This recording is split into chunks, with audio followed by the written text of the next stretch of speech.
I love the Shiv Sena. I come from Mumbai, so I have to say I love the Shiv Sena. And in Mumbai, here's what was happening. There was the BMC elections, which is the Brihan Mumbai Municipality Corporation. Okay, and Shiv Sena was previously in charge of the BMC, and they were campaigning for the BMC again. And they had a Maruti van, or they had a van, or not a Maruti van. They had a van, and they were campaigning like, "Hey, Shiv Sena ko vote de, ghemta ko whatever." Okay. The problem was that the roads were so bad. There were so many potholes. They were like, I'm like, dude, your campaign, the opposition is coming from roads you did not build. And Shiv Sena is an amazing organization, man. I want to talk about this wonderful man, okay, who's been in the news recently. He's a philanthropist. He's a Nobel Peace Prize winner. He's an avatar of Mother Teresa. I want to talk about Ravindra Gaikwad. Amazing guy. You can clap because that's what he likes doing, but on people's faces. He loves... The Global Comedian Podcast. Namaste. Ni hao. ¿Cómo estás? With Sanjay Manaktala. Sanjay Comedy. Traffic is the page. Global Comedian Podcast. What's up, guys? What's up, y'all? What's Peoples? up, peoples? Welcome back to yet another Global Comedian Podcast. Been a while since I have done this. My guest today, no stranger to the internet, Mr. Sorabh Pant. Hello, Sorabh. Hi, good evening, Sanjay. How's life? Such a pleasure to have myself on your show. It's so good to be here, yes, in our radio voices. As you can see, month 3, what? No, go ahead. Yeah, no, I'm just going to keep interjecting in the middle and talking bullshit as I usually do. Yeah. So, yeah. As he usually does. So, Mr. Sorabh Pant, everyone knows you. A lot of people know you online. But for those who may not, if you can please give yourself a quick 2-minute introduction on exactly 2 minutes. So my name is Sorabh Pant. I'm a very famous comedian, and the fact that I have to mention that makes me even more famed. I'm one of the ex-founders of East India Comedy, a company that I started and then quit because I'm like the Steve Jobs of Indian comedy without the success. That's not true, but okay. Yeah. And I've also written 2 novels, and the first one was called The Wednesday Soul, which is read by nobody. The second one is called Under Delhi, which is read by me and my sister. And the third one is coming out called Pawan the Flying Accountant, which is going to be read by 43 million human beings. 43 million people Yeah. are going to read that. It's Yes. my projection. I'm going to buy out 42 million copies. He's got the money for it. I see how many shows this guy does. Hey, so. come on. Not compared to Atul Khatri, who came. That true. old man. He has been on this podcast, by the way. Yeah, I saw that. So I think this is the good luck I saw chart. that with his paunch sticking out throughout the thing. Was it? Yeah, I'm like, shit, Atul, you put on so much weight, you fat fuck. Oh my goodness. So what happens, folks, when you hire us too much, we start eating. Yeah. So eating the money. So Sorabh, I've known you now for about 7 years.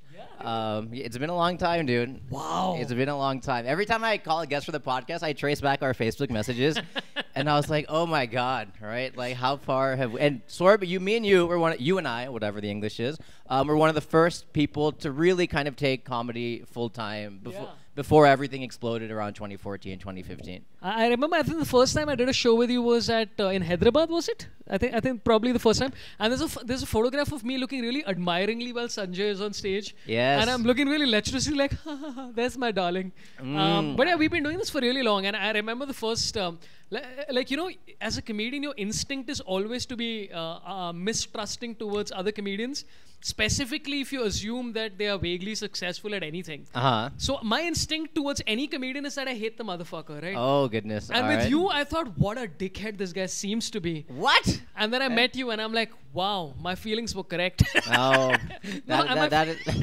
I hate these guys. Why do I call these guys on the show? Oh my goodness. No, dude, yeah. I met you and I'm like, fuck, what are you? He's such a fucking nice guy, man. He's a Yeah. good dude.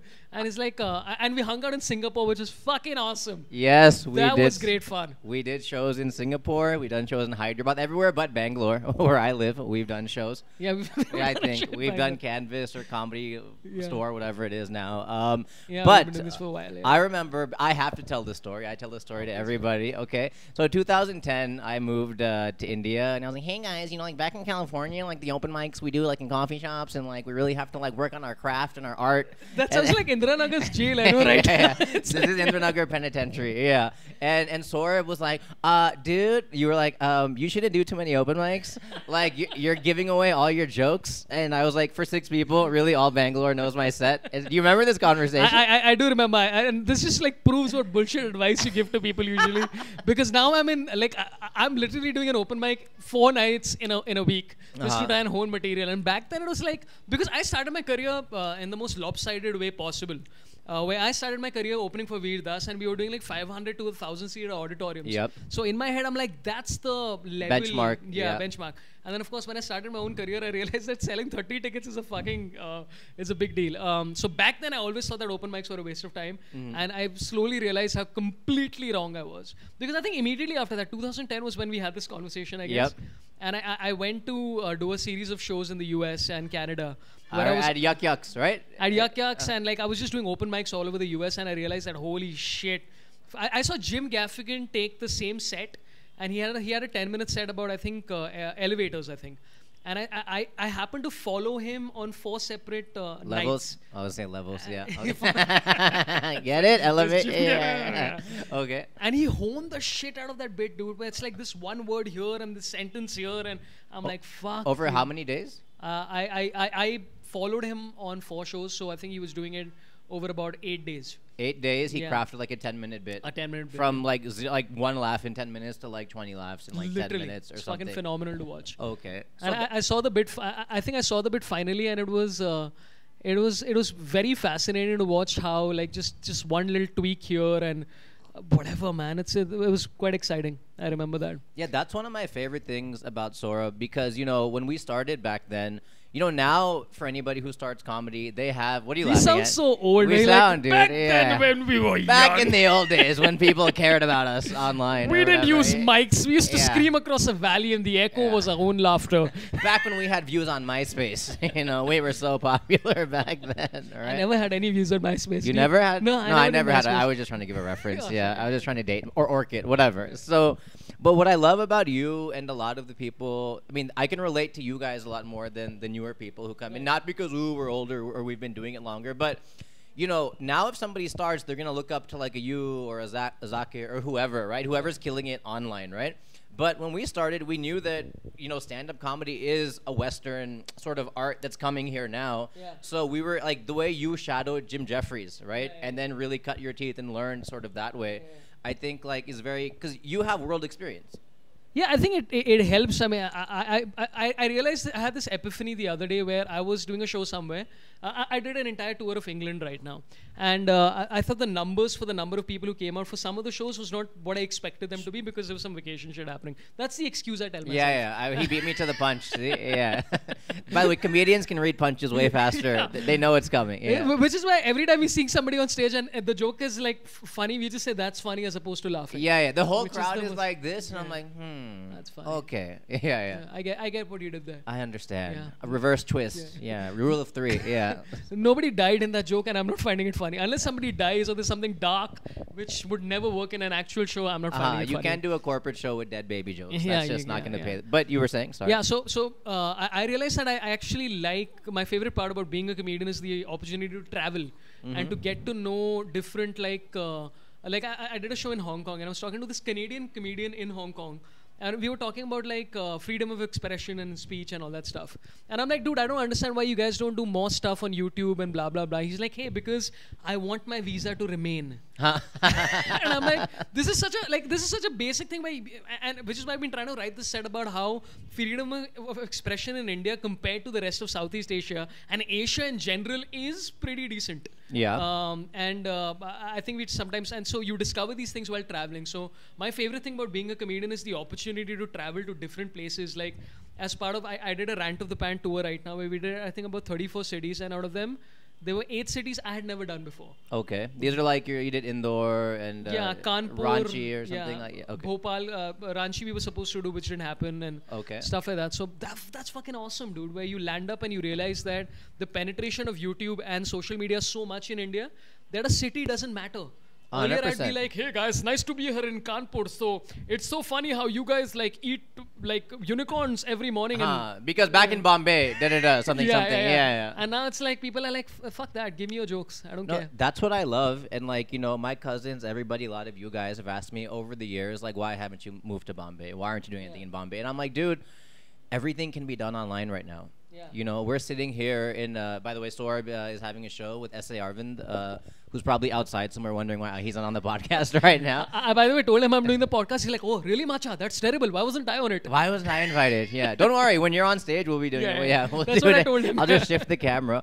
But, no, it's so because it's changed. You don't obviously you need to be in Bombay to be around your community. So if all the comics are there, you can collaborate more. You can do more work, find easier video editors and all. But even in LA, everyone cuts their teeth and gets their experience outside. Like they get way more stage time in Texas or in Chicago, and then they come like when they're needed. And then what's your goal? To then play to the rest of the country, anyways, right? I mean, I think, again, related to this whole thing about Mumbai being the center of comedy and entertainment generally in India, I think the main reason for that is that from Mumbai, the flights can go anywhere. Yeah. Right? Like, I'm flying to Bhopal. There's a flight to Bhopal, which I was like, okay, great. Surat has a flight. Like, if I want to go to Hong Kong, I want to go to Singapore, I want to go to San Fran, I can essentially take all of those flights from Mumbai. Sure. And so the reason I'm living in Mumbai is because I'm essentially an air hostess, and my job involves me traveling a lot. But also, I think the production aspect is all there in Mumbai, right? Like the corporate stuff and all of that is there. And also, I think you have... And by the way, credit to you guys. Like, I'm so glad you didn't fucking listen to my shitty advice of 2010, where the Bangalore comedy scene has been transformed because of guys like you. Because you guys started having so many open mics on a regular basis that it fast-tracked a comedian's development over a period of time. Like I remember Kenny and Kanan used to tell me that they used to be doing 4 shows in a week. Yeah. And now like, you can do 10, great. 12. Yeah. It's incredible. And every time I meet anyone in a small town who's like, hey, how do I get the comedy scene going? I'm like, hey, just look at Bangalore. That's exactly what, just fucking photocopy that, and that's the way to go. Tell them to read my blog, sanjaycomedy.com/blog/open mic advice. Oh, it's a short URL. That's so uncomplicated. It's like sanjaycomedy.com/read-if-mail. No, it's so funny because whenever all the comics tease me, especially Vipul and these guys, like, oh, like open mic again. You did this, that. Like Vipul and even you and like Tundon, their open mics are auditoriums now. Like. Well, by the way, that scam, and I thought like I was a douche for doing this, and then I heard a Jim Jeffries interview where he said the exact same thing, where he's like, people are coming out to see me, so the middle 20 minutes is just me testing out new material, and I've started doing that a lot right now, where such self-indulgent bullshit, dude. I do Rant of the Pant, which turns out to be the first 20 shows I'd done were like 2.5 hours long. Okay. Because 35-40 minutes in the middle was just me open micing. Okay. In a live show. In a live show for 200, 300, 500 paid tickets or whatever. Yeah, right? I'm like, this is so fucking like I'm such a douchebag for doing this, but it worked. So I'm like, hey, maybe that's the right way. But I still, the open mics, that fucking 40-seater room with like people you don't know, and that wonderful feeling of like I'm about to fail. Yeah, it's glorious. I love seeing. I think you can tell so much more about a comedian when you see them fail as opposed to when you see them succeed. No, I agree. And I mean, this is basics for comedians, but a lot of people will say like. I think you and I know this, but a lot of people don't realize it when they're trying out material. What works in an auditorium may not work in an open mic, but what will work in an open mic for a real crowd will 100% work when you scale up. Because if you can get 40 people who are semi-listening while ordering their coffee or whatever to laugh and to really be with you, then it's probably going to work in the Audi. But like you said, if all your fans have come and they just want to hear you talk to some degree, that may not translate. Now, if you go to Hong Kong and you're doing 60-room, like a 60-seater, and you're kind of struggling to win the audience over. I mean, I don't have that problem. I knew that. I could already tell. I could already tell. Struggling with an audience? That just happens once every 2 shows. Dude, I went for this open, and this is where people don't understand that an open mic is what it's supposed to be, which is that it's supposed to be like comedians understand how to run a fucking open mic better than anyone else. Yeah. Because you're like, hey, you need a dark room and you need just one spotlight, you need a small stage, and you just need the mic to work. And you need them packed in. Yeah, fucking like sardines. Crowd density, like closer than this podcast. Yeah. Because it's like, I see you're shaking and you're like, that's a joke. That was funny. Yeah. So when I tease Vipul and these guys, like when it's 90% Hindi, and I'm always translating, then I'm laughing, right? So I don't like just naturally hear it. But then like the crowd laughs, so then I just start laughing. Then I'm like, what does "Khubsurat" mean? So. Dude, I've seen this happen so often where it's like you'll be performing and you know there are some really good looking type ditzy people and you know they're not getting the joke and they're just like looking at like. Why do they have to be good looking to be dumb? What are you saying? No, Like, because I've seen, because the thing is that good looking people have this thing that people are constantly looking at them. So they laugh with like a perfect smile. Yeah, because they know that, like, and I've seen this happen with actresses and actors also. On the I'm not AIB saying- roast, I saw something where they zoomed in on the Hollywood or the Bollywood girl, and she was just laughing perfectly. Like, No, I mean, I think they over exaggerated how stupid she was, but I don't think she's that stupid. It's like, I think they just played it off too. But I've seen it happen where I'll be performing at a show and they'll be, like, because good looking people are used to be looked at. I mean, you know, Sanjay, you must go through that all the time. That's why I never laugh because nobody's looking at me. And of course. Well, you want them laughing with you, not at you. Right? that's why I laugh at my own jokes. That's true. I will laugh at your jokes now. I will watch you. Yeah. So Well, what the hell were we talking about? you were talking about good-looking people and how No, they're that was a ditzy. distraction. Yeah. Yeah. So open mics, people get it so wrong. I went to one open mic in Mumbai recently where I didn't see the poster, and the poster said open mic night. I'm like, cool, I'll go and perform, try out some new material. Right there in the bottom, it said heckling night. Heckling night. Oh, And did I'm- Kamra organize this night? No. Some person who shouldn't be doing comedy. Okay. Oh I my land God. up at the night without knowing that this is a heckle me night. I'm on stage and people start heckling, and not even good heckles, like just like you suck. You suck. Yeah. like- But that's the stuff you're gonna have comebacks for. That's standard. I mean, as a 9-year, like I've been doing this for 9 years. So I'm like, Yeah. don't fucking give me you suck. I'll have 9 responses. So I started destroying the crowd, destroying the crowd, blah blah blah. And then I suddenly realized that the whole room is just full of open micers. And I'm like, dude, and I was the last act. I'm like, who had a good set today? And everyone is like, nobody did. Yeah. I'm like, because you don't need to add a second layer of difficulty to an open mic night by adding heckling to it. Yeah. It's hard enough fucking trying out new jokes that you've never Yeah. tried. And also you've probably been, a lot of these guys have been on stage like maximum 10, 20 times. Yeah. Like fuck, like you don't want to add a second layer of making it tougher, man. It's so stupid. Yeah, that's funny. Like, because India comedy, even though we've been in it forever, it's still fairly new. I mean, still at every show, 80% are seeing a stand-up show for the first time, like audience members, right? So there's no need to do comedy in the dark and like set list and all these like fusion hipster things you see at UCB in New York. Let first, guys, just get your 10-20 minute set, then go remix it or ad lib it, or you do my set, I do your whatever. Yeah, you know, like I love in the dark and stuff. It's comedy like in the dark. It's so different. I right? really wanted to do it just to see what would happen, but it's like it's a very hipster comedy kind of thing, I think. But yeah, I realized that a lot There's of us, essay. he's showing I'll us get his you on tongue. the podcast soon. Yeah, don't worry. He's showing us his tongue to see what kind of things he's going to do to you to get on this podcast. Or where his tongue is big. Yeah. So, okay. Anyways, go on. Yeah. We could write an essay on the anyway. Yeah. I went there. By the way, have you heard that joke? What did the homeboy say when his homework flew out the window? No. Get back here, essay. Yeah. He didn't like it. What did the homeboy say when his house fell on him? Hey. Get off me, Holmes. Okay, these are like those bad dad joke videos that we're doing. Sorry, Dude, go on. by the way, I love those bad dad videos because they're still funny and they're so simple and they're so stupid and pointless. But I'm like, this is the laziest shit you can do, but it's still funny. Yeah, and we're both shameless. Oh, it got 5 million views. We're gonna make one. Literally. Let's do Dude, it. I love that reactionary thing, right? Like right now in Indian comedy, what's happening is that I think the ultimate title for a stand-up video to go viral in India would be middle-class father on Facebook talks about mother's WhatsApp message to Pakistan. Boobs.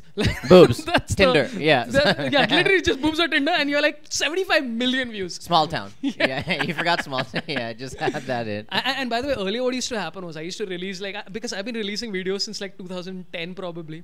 And earlier what used to happen was if a video released and I started getting a lot of hate because the video wasn't funny, which tends to happen a lot.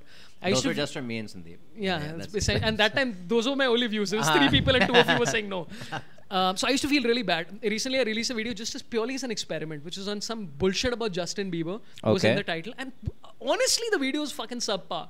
Okay. But I put it out and then I spoke to my manager. I'm like, dude, this is getting a lot of hate. He's like, yeah, but it's getting views. Yeah. And then after a point of time, the views and the hate started reducing. And I'm like, fuck, eventually this is all about algorithms and clickbait and all the rest of that bullshit. And the content is like whatever. It's happens to be a coincidence sometimes. Not in all cases. Like some guys like Biswa's fucking tremendously funny. Zakir is hilarious.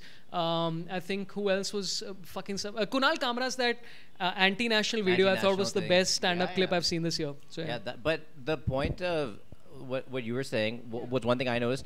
For anyone who's starting out new in the YouTube space and is going to go into comedy, like you can do vlogs, you can do other stuff, but getting from 0 to 100,000 is much harder than 100,000 to like 500,000 or a million, because once people see it has views, they're more likely to share it, they're more likely to comment, right? So maybe your Bieber thing, even though, so you got hate views, but then that dilutes, like, then other people think, oh, it has 500,000 views, and they're happily clicking the like button. Which is, I mean, it's all in the game. And I retrospectively, there were so many fucking shit videos that I deleted from YouTube after 3 days of them doing badly, where I'm like, fuck, that could have been one of those videos which hit like 1.5 million later.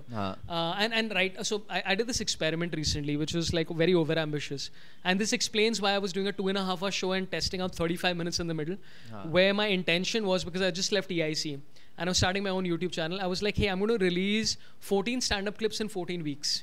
And my thought was that some of these videos may not be funny, but fuck that. I'm just going to do this and see if it happens. Why are you being negative, dude? Yeah, no, but some of them weren't good. Yeah. Like, some of them genuinely weren't good. And some of them are genuinely like, I'm a fucking genius. Okay, but you just wanted to just do it. Yeah. You just wanted to put 14 in 14. 14. So I released 14, and now I'm doing a compilation of all of them, and I'm really removing the 5 that I thought were very substandard. And I'm like, this is a good show now. Like, this is a good show. So, but again, the bits that you expect to do well are not the bits that actually fly.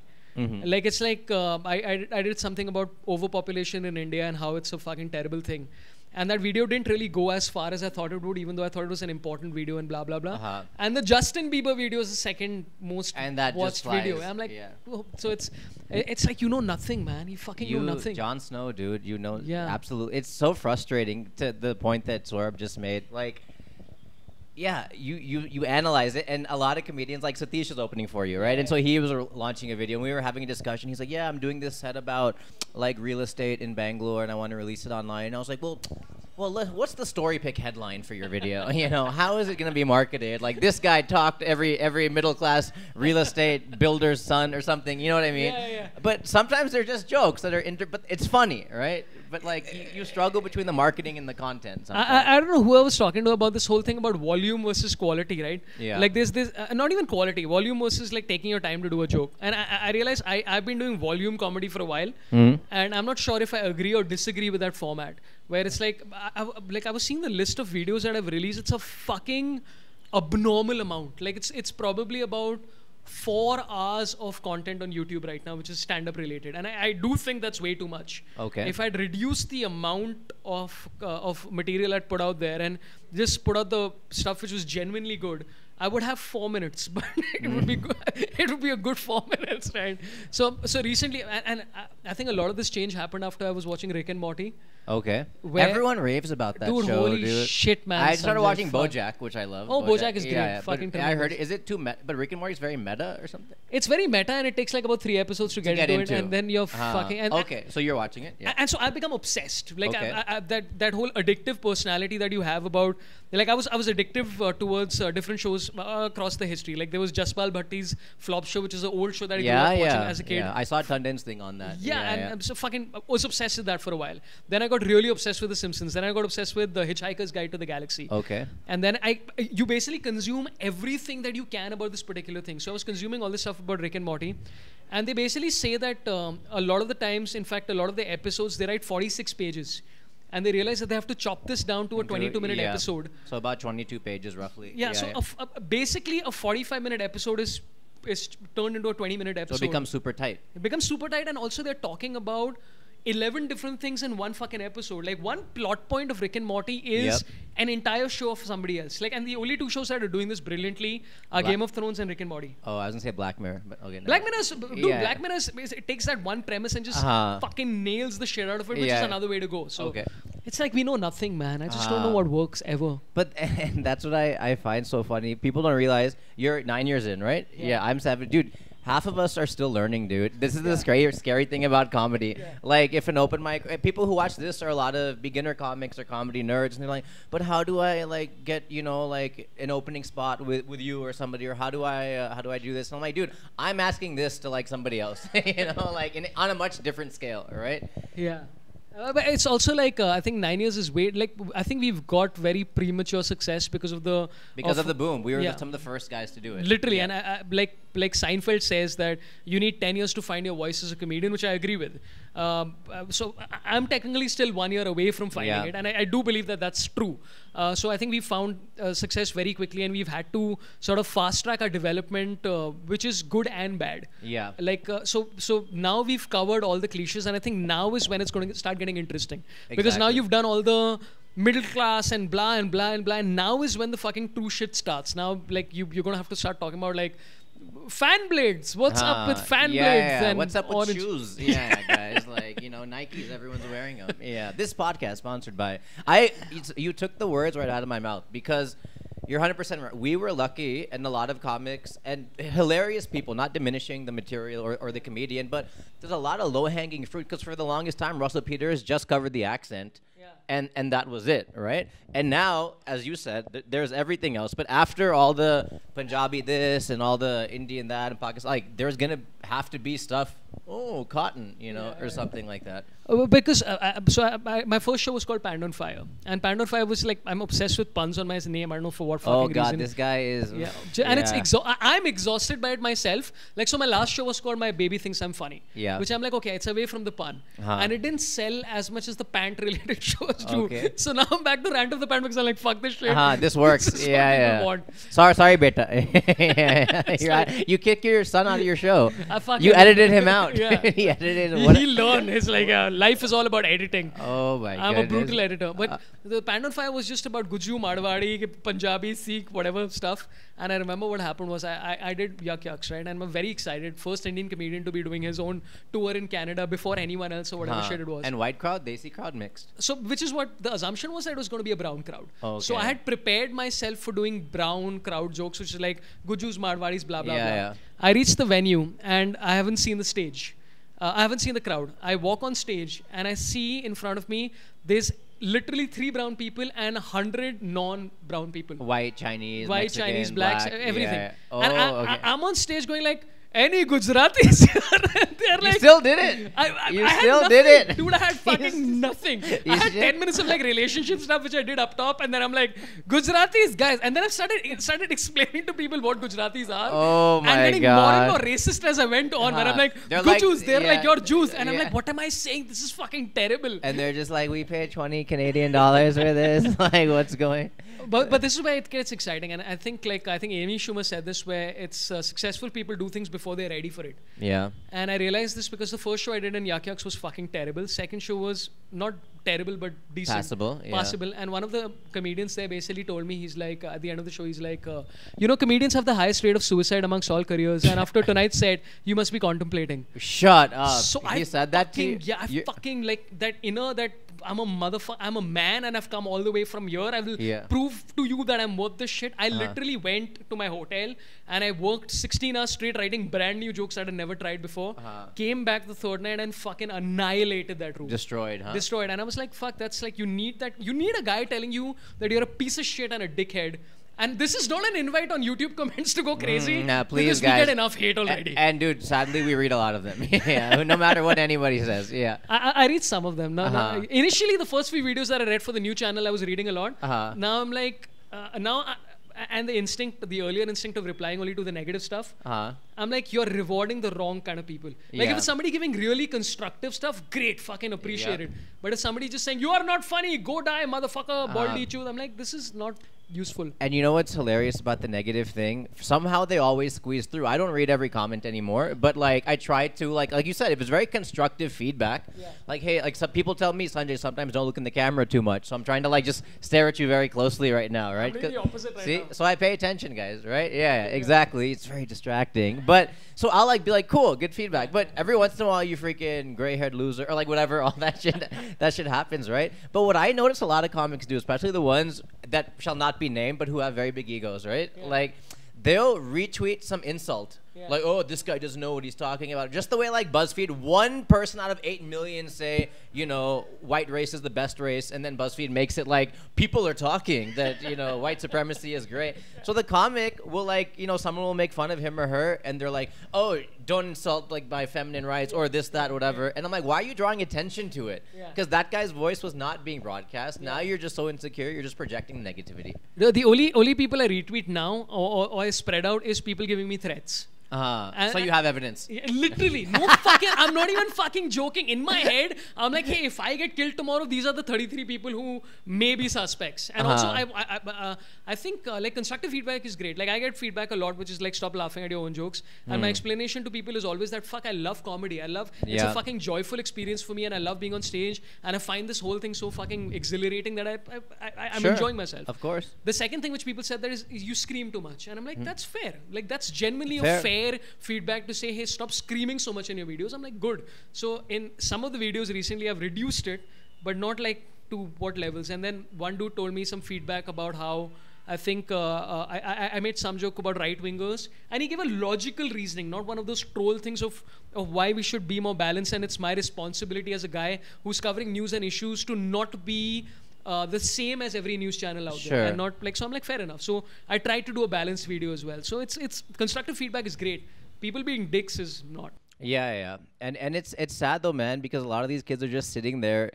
I mean, trolls in general, this is a much bigger topic, but trolls just, what is it that makes you want to wake up and just say to somebody, you're a dick, or like, you're an asshole, or, oh, quit following your dreams, like, whatever. That's the undertone of every troll, quit following your dreams. I just imagine, like, some guy gets up, he shaves, he puts on his suits, all right, time to, like, troll today, like, he's just, like, time to crush people's hopes. Dude, but I remember, so I can't even say anything about trolls because we did the Ghanta Awards and EIC versus Bollywood for so long, which is us taking pot shots at Bollywood celebrities. Yeah. And we used to do, we did this for literally like what, I think 5 years now. Yeah. I was involved in it for 5 years, and that my job was to be a professional troll. So I can't even tell people that, hey, stop trolling. But I'm like, at least be or attempt to be slightly funnier with your trolls. Creative, yeah. Like one dude did a troll the other day where I'm like, well done. Where he tweeted to me saying that, hey, on that website, Sara or whatever? No, just some, dude, I just made up stuff on Sara, by the way. I took the thing, I photoshopped it, and I just started making compliments to myself, saying, his dick is really long. No, trust me. That shit. It's fucking stupid shit. But what did the guy say? So the guy said that, hey, Sorabh, I've been a big fan of you, Vinod Kamli, till 1996. So I tweeted back to him saying, you mean since? He's like, no, after that you started comedy. So I'm like, that's funny. Like that's at least like you fucking did, like you misled me, well done. There's like, some very clever, and I think I would agree. Yeah, the negative ones, if they can be a bit clever, I tip my hat to you, because we're anyways putting ourselves out there. You can't be a pussy, not a pussy, I didn't mean to say that, but you can't be scared of it and all that stuff. So yeah, and it's like invariably what happens is that because I specifically have this thing of being a complete jackass on stage. So people who are fans almost try to be out jackassish. Sure. And it's coming from a place of happiness. So I'm like, hey, like, okay, I get it. Some people are just trying to be celebrating that whole fucking thing. So that I totally get. A 35-year-old bald man with 2 kids, and I don't understand modern music at all. Dude, I don't understand this Justin Bieber character. I don't. My dad called him that. He's like, Justin Bieber aa raha hai. I'm like, nahi, Papa, wo breastfeeding ka concert nahi hai. It's like just he lines up, he like, chusna hai, like just chill here. I don't understand Justin Bieber. Like, because I'm 35, I have 2 kids. Like, the only music I listen to is like, wheels on the bus go round and round, round and round, round and round. Wheels on the bus go round and round all day long. The driver on the bus is Salman Khan.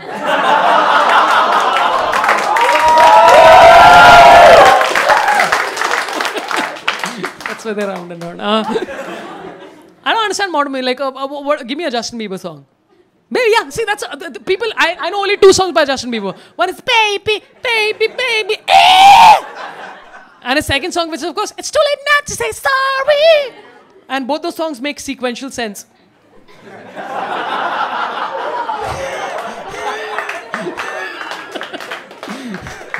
I have 2 kids, I know.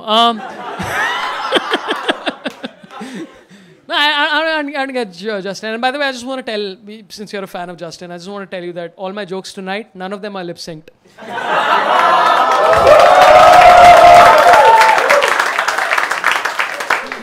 Okay, but Justin Bieber, the one thing that he's done positive is that he's inspired more global artists to come, right? Like Ed Sheeran will be coming down to India in November. And how many fans of Ed Sheeran here? Yeah. Dude, I know every song by Ed Sheeran. I am very hip and cool and happening. Okay, name a song by Ed Sheeran, I'll sing it for you. Sorry? Castle on the hill, that's Antilla, Mukesh Ambani's house, and nobody goes there. Okay, we're back, guys. So, Sorabh, I want to talk about a few things. Yeah. Number one, you founded East India Comedy. That's EIC. what they say. That's what they say, yes. That's what it says on his Wikipedia page. By the way, I was so skeptical about even founding a company because I don't like to legitimize anything. Like I've always had corporate jobs which sucked ass. So I've always been anti-corporate and anti-establishment and anti-organizations. So I was very skeptical about even starting East India Comedy, but I'm glad we did, man. It was fucking great. So you went into HDFC, like, I'd like to register my bank account and pay TDS. Like, can you give us a loan? What do you need to buy? I need to buy one mic, and that's it. And that's all. Dude, that's the best part about a comedy company. Your investment, initially at least, unless you're planning to hire a fuck ton of people, is what? It's nothing. It's just like flight tickets. It's very basic. And the funny thing is, people prefer low budget. You know, now we're in a generation, like you said, small room, dark, dingy. Crowd, you can get 8 million people to watch a video that 30 people saw live. Like, that's comedy for you. Dude, I love the 40 people rooms, man. There's so like the intimacy sometimes. Like I think I did an open mic recently where I was doing a solo open mic thing. I went on for 3 hours 15 minutes. Isn't that called a show? No, it was like I guess it's called a workshop. It's called it's called new stuff. New thoughts. Or like, you know, I didn't want to say that. I just like monopolized the open mic, so I just tried to turn it into it was my own show. Then you're like, hey, buddy, you starting out? Sorry to take your time. No, there was people were done. So okay, fair. And then comics always do this thing. You guys want me to keep going? You guys want me to keep going? No, like, dude, but in this case, like, people were refusing to let me leave. Oh, that's it was one of those insane situations where I was essentially locked in a room with people, and I'm like, okay, guys, I gotta leave, and they're like, no, what is this? Come back, please, come back. We paid 299 rupees, and we must exploit you for each of them. We must at least have you there for Instagram for 10 more minutes. So East India Comedy. So East India, I like how he's getting me back on track on my own podcast. No, but I'm the one who distracted you, so it's like, So before we talk about why you've decided to, you know, and it's not really leave East India, but kind of venture out on your own or whatever, because you guys, I mean, there's no bad blood. You guys are doing it. They do. I'm meeting Sahil tomorrow. So, yeah, man.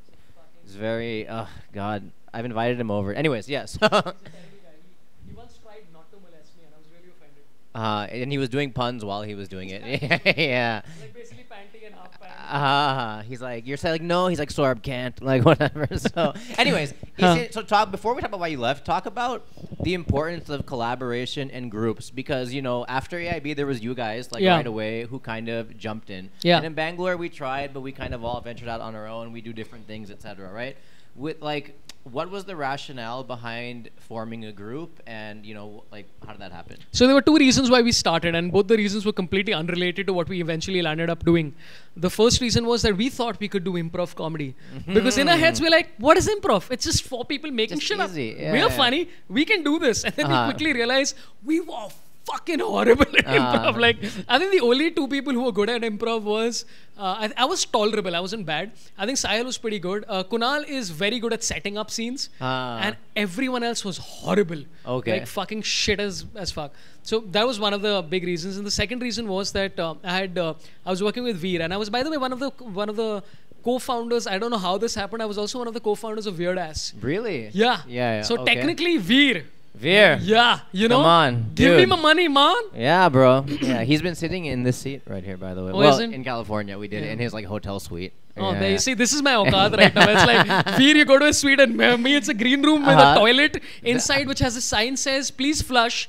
Oil cause infections." I'm not even joking. Dude, it's like, that's the reason you flush. I remember when we did Chowdaya years ago in 2013. Like I looked at the toilet in the green room, and I was like, Russell Peters took a shit there. I was like, Russell Peters. You're like smelling it, like, I'm going to pee here now. So did Russell Peters. Yeah. So the group, yeah. And the second reason was that at that point of time, we didn't have much material. It was Sahil, Sapan, Kunal, and me. And I had 30 minutes. Each of the boys had like 10 minutes. Yeah. So we were like, now we need to create a show.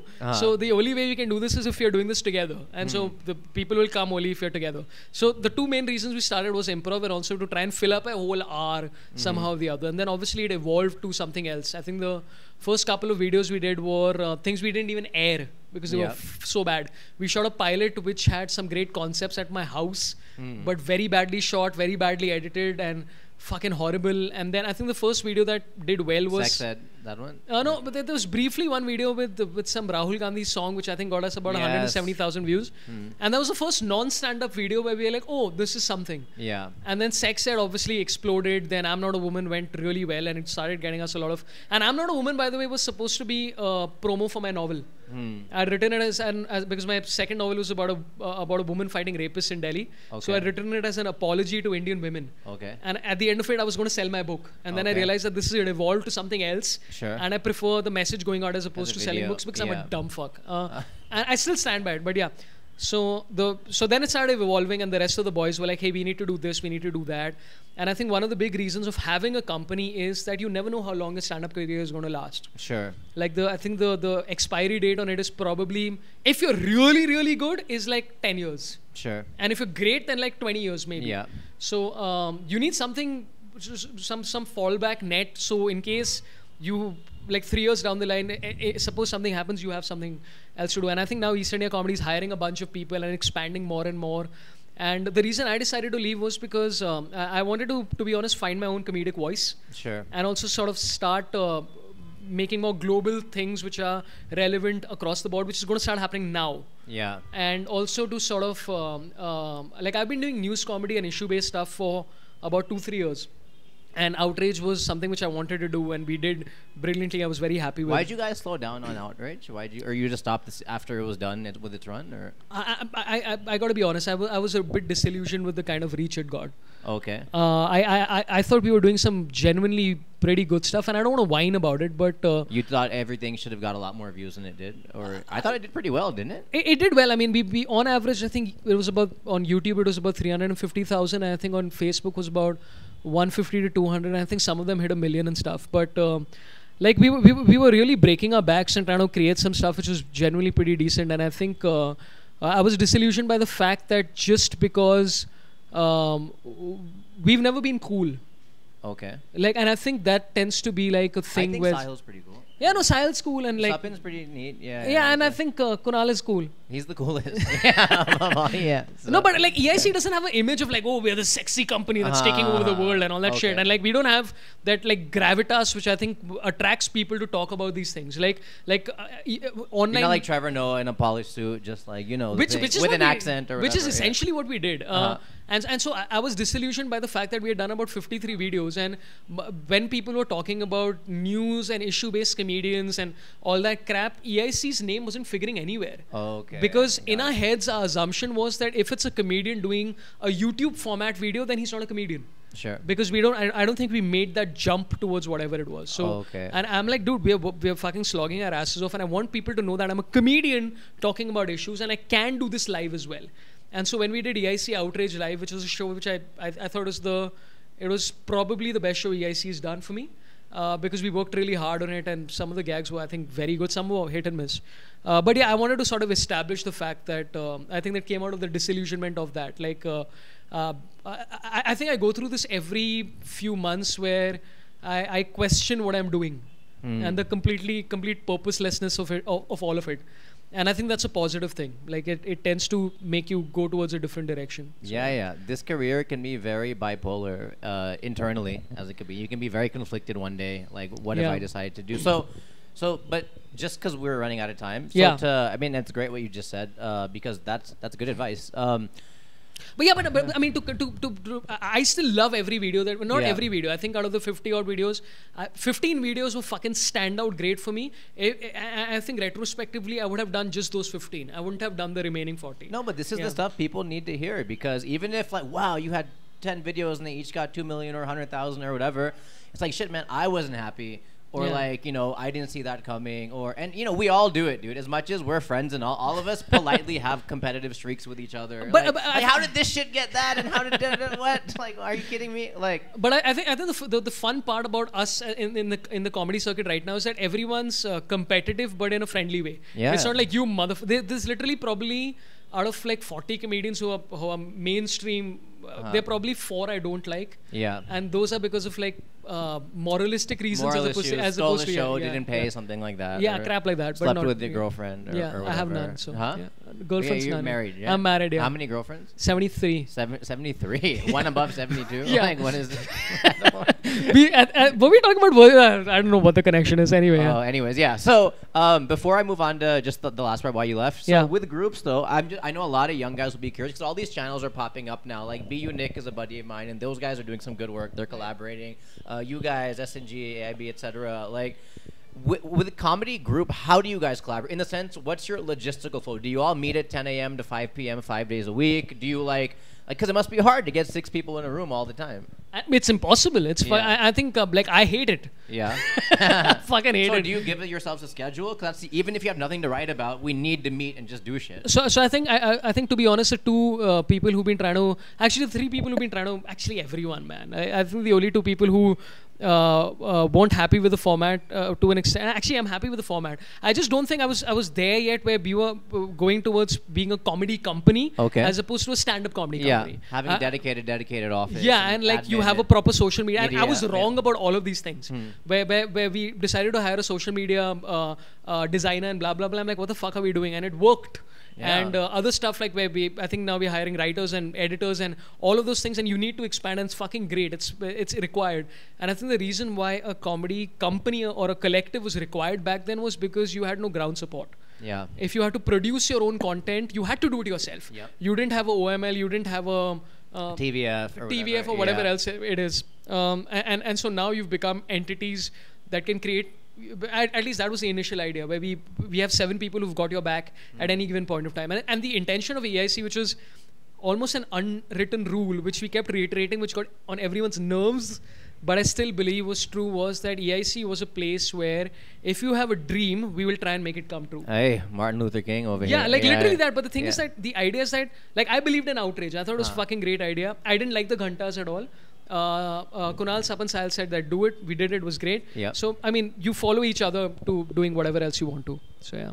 Okay, and final question, because this guy's show starting for about, what do we have, 800 outside? I How have, many? I think, 1,000-seater. 1,000-seater. Sold out. Man, essay, is that popular? You know, I'm not even surprised with that. You knew that was coming. You know, I'm closing the show. But still. He's going to do great. And SA is awesome. He's a fucking dickhead. Nobody likes him. I think he just walked by again. Yeah. SA sucks. So final question, what's the rationale? Maybe we've already answered in pieces during the podcast, but why have you decided to move out completely? I mean, not completely. I think I've still got a foot in the door, and I think we're going to do some stuff together for sure. But the main reason was, again, I wanted to sort of find my own voice and find my own space in the world, so to speak. I think I've spent a considerable amount of time trying to create this thing, and I mean, it's not just been me. It's been everyone. We've all tried to fucking like bend over backwards to try and make this thing work. And I think I didn't want to reach a point where I was not happy. Sure. And like doing jokes for 15-year-olds or something like that. No, I'm more than happy to do jokes for 15-year-olds, 75-year-olds, whatever the fuck it is. But I think like that production aspect of it was something which I wasn't really keen on doing. I wanted to. I'm a stand-up comedian First. and an author. Yeah. That's essentially what I want to do. Maybe next year it'll change, but for the moment, that's what it is. Sure. Yeah. No, but what I mean about the 15-year-old thing is, like, obviously if you have Sapan and Sahil who have a very young audience, and then, you know, like Tandin has like a 40+ audience, right? And like, you know, Zakir has a huge gamut. You probably have a wide range as well. Yeah. Your audience changes and grows with you as you grow as a comedian. I mean, my audience is still very young. But like, Yeah. see, you have a son now, right? Yeah. Yeah. I have no 2-year-old fans yet. Yeah. But you know what I mean? They're not allowed to sign up on YouTube. I mean, naturally, you're not going to be doing jokes about engineering and virgins and like the younger things as you get older about it. Yeah, I But, mean, like the topics have become more like I spoke about condoms, and I spoke about overpopulation, sanitary pads. I spoke about fairness creams being racist. I'm writing a set about minorities in India and all this kind of stuff. I'm writing a set about Modi, Kejriwal, Rahul Gandhi. I was writing a set about PV Narasimha Rao, and I'm like, I don't think any 15-year-old is going to come for a show and go like, yeah, I'm here to see jokes about PV Narasimha Rao. Tell me about the liberalization of 1991. This is what I'm here to see. So, but the idea is that I want to find a middle ground of being able to talk to 15-year-olds about PV Narasimha Rao and they get it. Okay. And it's almost like an education. I'm not fucking education is a bad word, but like yeah. And okay, by the way, the novel is also out, man. It's going to be out. I was just about to ask you for your plugs, but like... Yeah, let's do plugs. Go ahead and preempt me. No, please go ahead. Before, I was just... My last question to you is what's next for Sorabh and what's happening. But best thing about comedy in India, worst thing about comedy in India? One sentence or two each. Best thing is that you get a premature popularity, even though sometimes you may not deserve it. And we've all been there. Yeah. So. Worst thing about comedy is that we tend to keep comparing each other. The audience tends to keep comparing each other, and the end point is that you have fucking 35 comedians with 35 different kinds of comedy. Yeah. And you can like them all or dislike them all. You don't have to constantly go like this one is funnier and this one's. I it's hate fine. that stuff. It's because I'm not like looking at Shah Rukh Khan like, oh, Salman's movie was better. They're both rich and they're both doing their shit. Yeah, like, and Vipul Goyal said it the best, where he said that, dude, you've come and seen this guy's show who you really like. It's not like in the entire year you only see one show. You'll see the next guy's show as well. So watch everything. Yeah. I love it when like people are like, oh, you're a comedian. Oh, I love Vipul. You know, like and they just like want to tell it to you. Like, yeah, I know him. Like, yeah, he's hilarious. Yeah. Okay, and finally, before your show starts. Oh my God. Where is Sorabh going from here? Have you been working on stuff? I have been working on stuff. Please, I'm curious. Yes. You know, I am. So I have a new novel out called Pawan the Flying Accountant, and it's basically about a guy. Huh? It's about Kunal Rao. Is it about Kunal Rao? Yeah. I wish it was. He's an accountant. By the way, in the book, I'm talking about chartered accountancy, and there's a whole paragraph where I'm like, that other chartered accountant working in my office called Kunal Rao, and then I just do like jokes about Kunal Rao for like 3 minutes. It's great fun. You've seen this next comedian in Sorabh's book. Yeah. So go on. Yeah. that's the callback. Yeah. So it's basically about a guy in 1 minute. 1 minute. Just give us a second. 30 seconds. Yeah. You know, the fans are just trying to come inside to buy my novel right essay, now. just wait. Yeah. And it's about a guy who's superhuman, and he's a lineage of a race who's been assigned to protect India, and the current one who's assigned to protect India doesn't want to protect the country because he doesn't want to believe in it. Oh. And so it's angry and it's funny and it's about it's genuinely crazy. Like I'm not saying like Deadpool insanity, but it's like around Hellboy and that kind of range, and it combines mythology with history, and I've genuinely spent 5 years writing this novel, and it's the thing which I'm the most proud of writing in my life. Like, and when is it coming out? It's September 15th is the pre-order, so please go get it on all the pre-order places, and October 1st is going to be available everywhere. So genuinely, I'm genuinely saying, check out the book. It's funny, man, and there's appearances by General Mao and Gandhiji, and there's a scene. I'm not joking, okay? There's a scene where Hafiz Saeed is having a gay relationship with someone. So why not read the book for that? And when you write a review on Amazon or Flipkart, be like, I saw this guy on Sanjay Comedy's podcast. There you go. And we will trace that, and we will know that this was worth his 1 hour before the show. And also follow me on youtube.com/pandonfire. I will link to all of his stuff. You're the man. You know, you're the man, Sanjay. I have to. So we're gonna go watch Sorabh. Sorabh, always a pleasure. Hey, thanks, man, Sanjay. A pleasure. I wish the best for you. I love you, Sanjay. Let's kiss now. Get in line. Oh, all right. Okay, cut. All right, Sorabh. Get up there, baby. Big hands for the absolutely fantastic Sorabh Pant, ladies and gentlemen.